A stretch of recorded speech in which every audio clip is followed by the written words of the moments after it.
What's up, graphic designers? Let's take a look at some of your submissions from Thursday's class, the Blank We Blank Dispersion book cover reimagination. So here we've got Yasko's. Yasko, I love the color scheme, and I love the how you applied the appropriate blending mode to the skyline. I don't love the font, so maybe you might want to reconsider that. And the interior of the silhouette should be white, but otherwise, Yasko, this looks great. I'm assuming it's a draft. You're going to keep working on it. Similarly, we're going to carve away at the interior. I don't know what Yasko's doing here. I'm sorry, Alex Glassman's doing here. But it looks like friends turned into enemies. Jake, you're going to keep working on it. The downfall of AG. Here's another AG fist fighting themed visual. Beep boop. I love the orange and blue. I love the background. Nice job, man. I think we can finesse the dispersion a little bit better on what I think is James, but otherwise that looks great. Love this one, Sebastian. This looks really great. Almost looks like something out of like a Godzilla movie, right? Although I would delete, or I don't know, I would eliminate the contrast between the red and the black text to make it a little bit more visible. The dogs we rely on. I like this a lot. In fact, we're going to do some exploration of this today on images that are not a single color.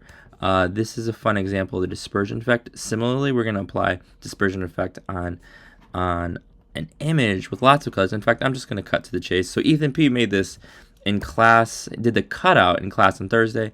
You notice I applied the dispersion effect on both the hat and the helmet rather, and the bat itself. I'm gonna come back to this in a minute. I love the color scheme. The LTAs we failed, but you know what? So many I'm sure you passed and succeeded on. There's no doubt about that. Dylan, I like this. This is very busy. This looks like a swarm of locusts.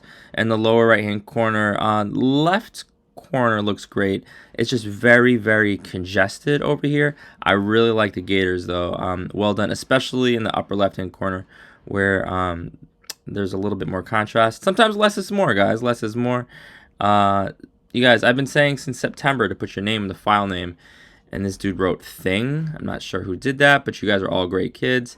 It's a match. So right now, Adam, are you on Tinder? Are you swiping to the left, to the right? I don't know, but I do know that you did a great job on this image. I really like this a lot, but you got to submit the original JPEG rather than a screenshot of what you're uploading to Tinder, maybe? I don't really know. Simran, I love this. I think this is tremendous. I love what you did with this particular dog, along with the animals on the left side. That's a great start.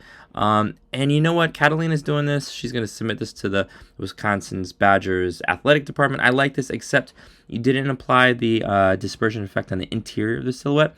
But that's okay. No worries. It's just a draft. Again, I love the contrast between the black and white and the red that pops. So we're going to keep working in this today. Or we're going to try to apply blending modes. Layer masks and dispersion effect to an image. And I know that today's Friday, May 26th, playoffs. LMU's playing the Academy of American Studies. And what I'm going to do right now is I'm going to show you guys a little bit how I created this. So here is what I know. I'm going to show you what the bat actually looks like when I disable the layer mask. And so this is the bat. And let's take a further look. So here's what I did. This looks awesome, right? And you can see all the different shades of like tan and brown in there. And so what I did was I took the original bat and then I stretched it out and duplicated it so it looks a little bit like this. And then when you apply the dispersion effect, just like we've been doing, it creates that cool effect. And similarly, I did the same thing with the helmet. So let's disable the helmet. Whoa, so that looks bananas, right? But when you apply the dispersion technique, you'll notice that it's very subtle, but there's all the different like shades of green and gray in there, right? So that looks awesome.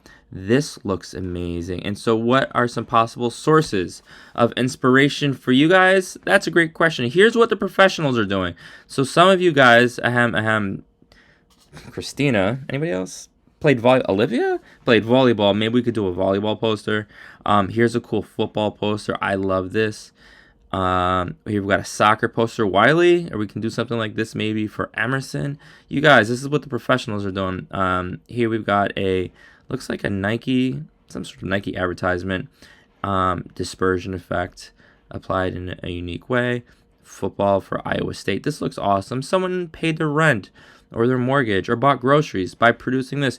We're going to do what the professionals do. And you know what we're going to do? We're going to produce what they do, but maybe even a little bit better. I cannot wait to see your work. Let me know if you guys have any questions. Good luck.